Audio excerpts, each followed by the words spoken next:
warahmatullahi wabarakatuh. Halo anak-anak Bunda. Di sini kita akan bercerita tentang kisah Nabi Nuh alaihi salam yang diperintahkan Allah membuat bahtera.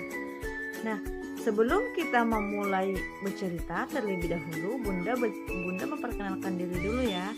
Nama Bunda Purnamasari Nuran, Bunda dari Universitas Islam Negeri Sumatera Utara. Pada suatu hari, Nabi Nuh alaihi salam merupakan salah satu Nabi Ulul Azmi, yakni gelar khusus bagi utusan Allah yang tabah dalam berdakwah dan menghadapi pembangkangan kaumnya.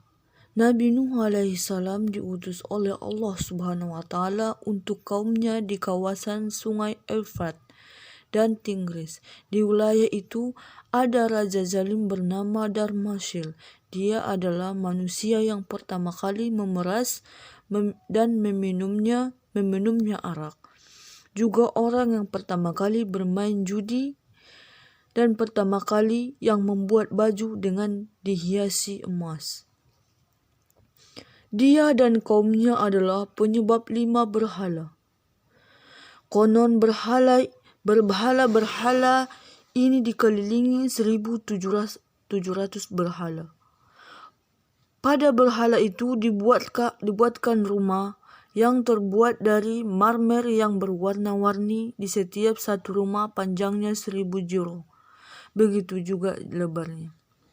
Berhala-berhala itu ada kursi-kursi yang terbuat dari emas, yang di dalamnya terdapat bermacam-macam perhiasan yang megah, serta ada pelayan yang melayaninya pada siang malam, dan juga mempunyai hari raya yang diperingatinya setiap tahunnya. Pada hari raya itu Nuh keluar, dan mereka pada menyalakan api di sekitar berhala-berhala itu, mempersembahkan kurban, lalu mereka semua bersujud memuliakan berhala-berhala tadi. Mereka semua membawa alat-alat musik, menabuh gong dan menari berpesta ria sambil meminum arak dan berpesta. Ketika Nuh berusia 480 tahun, datanglah malaikat Jibril alaihissalam. Jibril lalu berkata, "Saya utusan Tuhan semesta alam. Saya datang padamu membawa risalah. Sungguh Allah telah mengutusmu untuk umatmu." Lalu Jibril mengenakannya baju mujahidin dan mengenakan surban kemenangan serta memberikan ikat pinggang Saiful Azmi dan berkata padanya, "Berilah peringatan pada musuh Allah yang bernama Darmasil bin Pumail bin Jid bin Qabil bin Adam."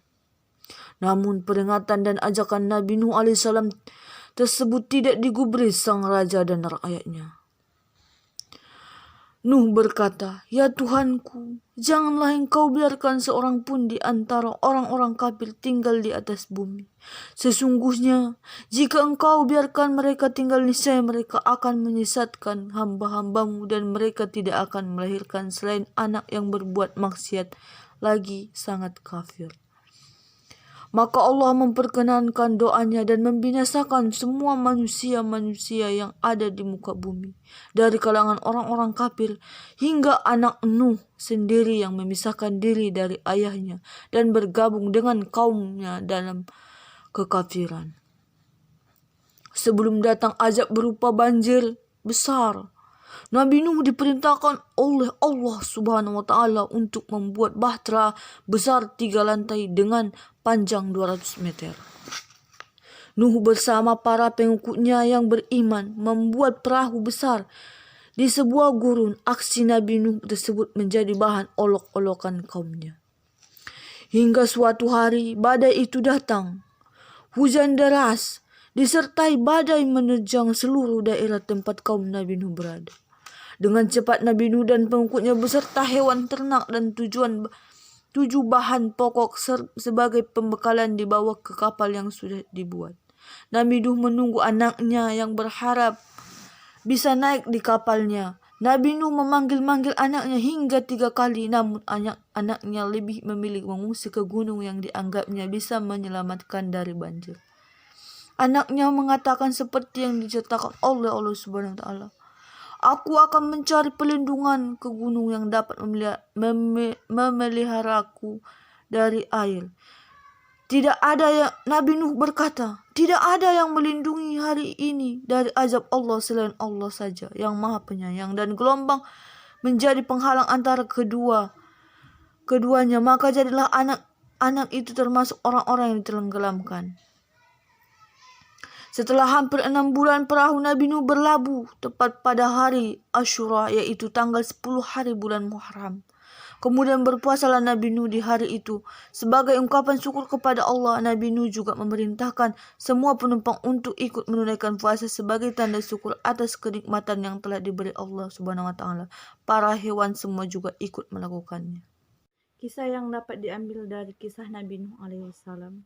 Kesabaran dan keteguhan dalam beribadah kepada Allah Subhanahu wa taala, percaya kepada Allah Subhanahu wa taala bahwa janji Allah Subhanahu wa taala hanya akan menyelamatkan umatnya yang bertakwa. Demikianlah cerita dari kisah Nabi Nuh alaihissalam. Semoga bermanfaat dan bisa kita ajarkan kepada anak usia dini bahwa kesabaran dan keteguhan dalam beribadah kepada Allah Subhanahu wa taala itu penting, dan percaya kepada Allah Subhanahu wa taala. Terima kasih. Assalamualaikum warahmatullahi wabarakatuh.